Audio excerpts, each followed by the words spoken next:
Cocomelon, the most evil channel on YouTube. Now look, I'm gonna put it like this. I know all about. By the way, we on stream, so shout out. My beautiful, amazing, wonderful chat. Love them. So Cocomelon, I've known for so long that it's not good for kids. I really never knew why. Like I knew a couple reasons, but this video is really going to thoroughly explain why y'all kids need to stop watching Cocomelon. So let's check it out, bro. Let's check it out.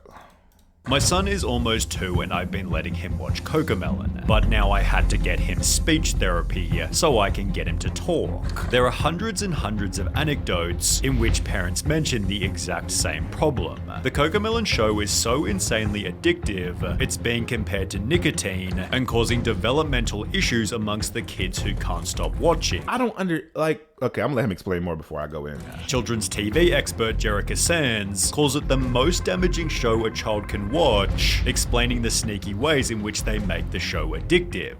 Firstly, there's the colors. Take for example the wheels on the bus. The 3 main colors, blue, green, and yellow, are all at maximum saturation, meaning they cannot be made any brighter no matter how hard you try. Extreme saturation is normally used for alerts and notifications, as it's exciting, dynamic, and attractive attention, which is why it's also used in slot machines. Cocomelon puts these colors in perfect contrast. I don't know. I feel like we're dragging it a little bit. This point is fair. Like I can understand why you would say like it's too colorful, but like, come on, bro. That did mine.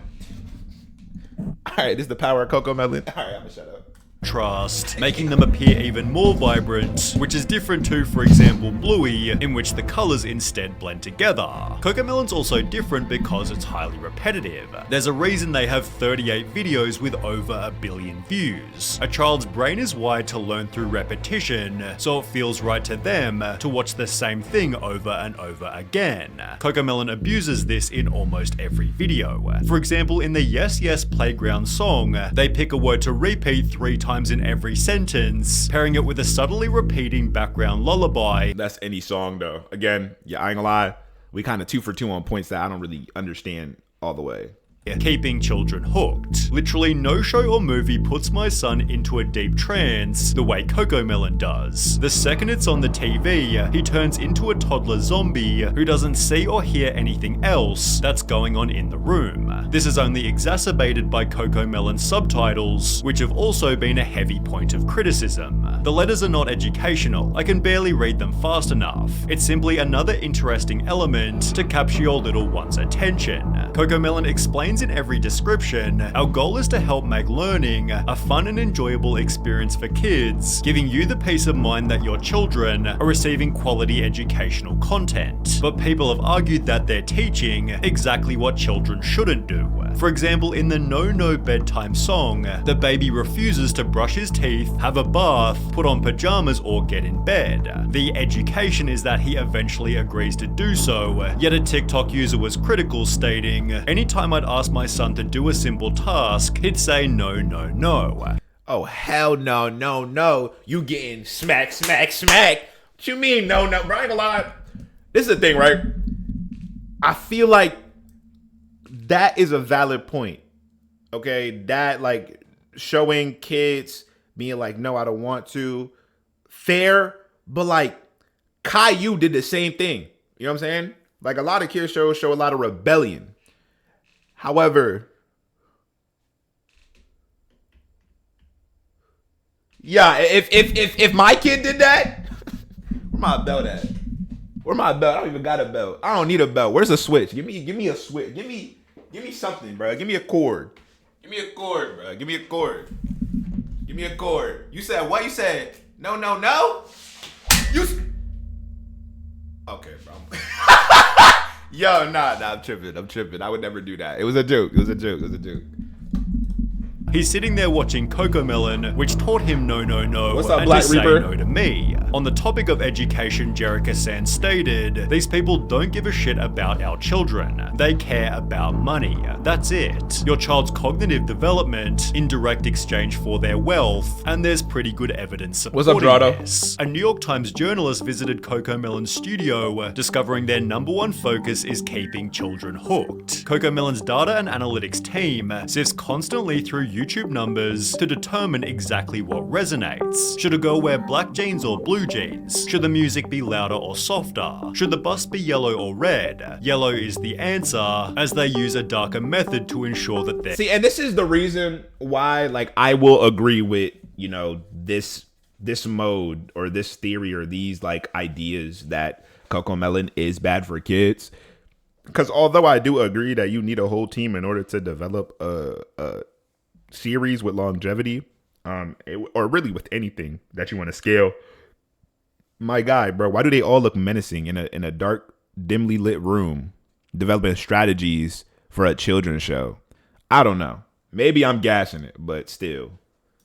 They're correct. Cocomelon Appreciate has you, a Reaper. dedicated Distractatron room in which once a month children are brought here one at a time and shown a handful of episodes to figure out exactly which parts of the shows are engaging and which are tuned out. Next to the TV playing Cocomelon, there's a second screen which plays a continuous loop of banal real-world scenes. A guy pouring a cup of coffee, someone getting a haircut, each lasting about 20 seconds. Whenever a youngster looks away from the Moonbug show to glimpse the Distractatron, a note is jotted down. We can see what they're looking at. Yo, they have a test where they see when kids are gonna get. Nah, that's like,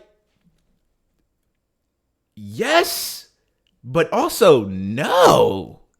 I mean, I don't know, bro. I can't really say it's inhumane because the kids and the parents probably signed up and was willing probably to watch new episodes of Cocomelon that is unreleased, and you know what I'm saying? But still, bro, that's evil. And the exact that's like the beginning of like a evil, moment when they got distracted. Therefore, education clearly isn't the primary goal. Keeping kids' attention is, and this is proven by Cocomelon's most addictive element, rapid camera cutting. It's crazy how many times the frame changes on Cocomelon. It's the same type of addicting behavior. I've never watched like the Cocomelon cuts. Hold on, let me see. That we experience on a TikTok binge. It's the quick change of frame that releases that dopamine and makes the videos addicting to watch. Count the seconds between a change of frame. Well, TikToker the Circus Brain did exactly this. He firstly counts the changes on My Little Pony, concluding there's about 6 seconds between each cut. He then compares it to Cocomelon. 1, 2, 1, 2, 3, 1, 2, 1, 2, 1. Nah, that's insane. Nah, that's literally a TikTok show. 2, 1, 2, 1, 2, 1. In her video, The Nightmare That Is Cocomelon, Savantix draws a similar conclusion. She found that 96% of the shots in Baby Shark were shorter than 2 seconds. She then compares 4 different animated shows, again finding Cocomelon has the shorter shots. The longest shot on a Cocomelon video was 6 seconds. The longest shot on Arcane was 8 seconds. The longest shot on Bluey was 27 seconds. And the longest shot on Encanto was 18 seconds. Which, when combined with every other element, creates some terrifying statistics. Dr. Kristen Summer explained that when showing an infant normal video content, they'll focus on the screen just 11% of the time. However, when the video is instead switched to Cocomelon, their screen engagement skyrockets to a whopping 74%. This therefore produces stories such as this. I used to volunteer for a preschool and they had song time. A Cocomelon video came on and all of the tots stopped what they were doing, put down their cheese crackers, and remained fixated on the screen for the duration of the video. Yo, that's It was crazy. honestly kind of terrifying. YouTuber Saberspark shared his own personal anecdote. He asked to watch a Disney movie with his 2 younger cousins, who both completely refused, and instead spent all day glued to an iPad playing the addictive show. In Cocomelon Made My Kid a Zombie, a mother talks about her son. He would be in a daze while watching it. You could be waving your hand right in front of his face, and he wouldn't move. That's It was scary. almost scary. This was also That's discovered scary. by Sarah Mills 98, who explained when the Cocomelon addiction is so real that my 1-year-old can navigate the TV to turn it on by himself. 1-year-old? However, nothing shows They're gonna do anything for that Cocomelon. the addiction better than the Cocomelon Yo, Shorty is TikTok only trend. like 4 months old. How would...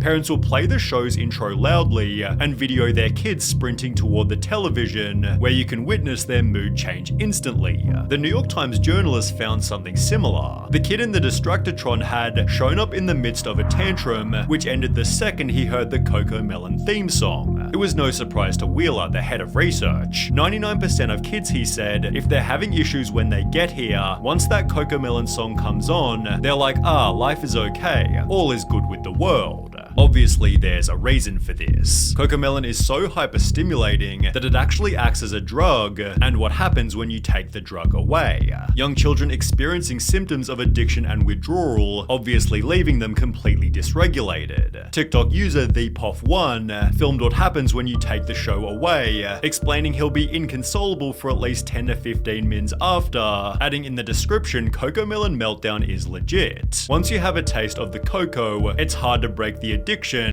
Yeah, nah, that's...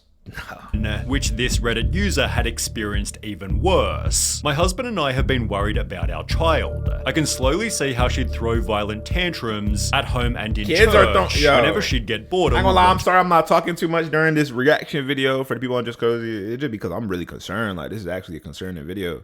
Like, I really don't got much to say because it's like, wow. Literally, it's just wow. To watch the show. Her behavior changes the moment she watches the show, and she will not even eat her meals if she wouldn't watch it. After these tantrums end, kids can experience a general discomfort in the speed of everyday life. The more they watch the show, the more their brain begins to expect this intense level of stimulation. Basically, cocaine. Cocomelon overstimulates their brains so much that everything else just seems slow and boring in comparison. However, the potential consequences get much worse than this. As you imagine a diet of Cocomelon and TikTok? Oh my god, bro. At the start, it was the cause of a child's speaking problems, with a notable reply reading, "Same thing happened with my daughter too. She's 4 but can't speak properly. She knows the words, but she does not like to frame the sentence or speech. She has been watching these Cocomelons or such other stuffs for 2 or 3 years. Hope we're not too late." Over on Reddit, a speech language pathologist explained, "Screen time in general is linked with speech delays for a variety of reasons, but Cocomelon is excessively bad. Firstly, unlike other TV shows or movies, it doesn't have a story. It's just very short clips with poorly written songs. The kids aren't able to follow the plot, learn vocabulary, and see the resolution of a conflict supported by infant specialist Meg Fora." And the problem with fast-paced TV programs is that we find that little one's language development is slower. On the Agents of Speech YouTube channel, this is again confirmed. The main problem with watching videos on the internet is that they don't know how to use the language that they learn. But he adds that 4 to 5 hours of screen time per day can make a toddler completely non-verbal. 4 to 5 hours is obviously a lot of time, but in Cocomelon Made My Kid a Zombie, researchers discovered that 5-year-olds who watch more than 2 hours of TV a day tended to have lower attention spans and were 7.7 times more likely to show symptoms of ADHD. These screen times might be even lower for Cocomelon specifically, because as explained by Jerica Sands, not all screen time is created equal. A child who just watched 30 minutes of Cocomelon and a child who just watched 30 minutes of Trash Truck will look like a very, very different child. Thankfully, here lies a simple solution. Sierra Renee explained, "My 2-year-old is speech delayed and addicted to Cocomelon. Switched to Miss Rachel 2 days ago, and he's already saying more words and hasn't had any I was about to say, yeah, Miss Rachel I heard is really good. tantrums." Kim.it shared an almost identical anecdote. "My 8-month-old was obsessed with Cocomelon and having bad tantrums, so I cancelled Cocomelon and only let her watch Miss Rachel, and she said her first word within the first 3 days of watching.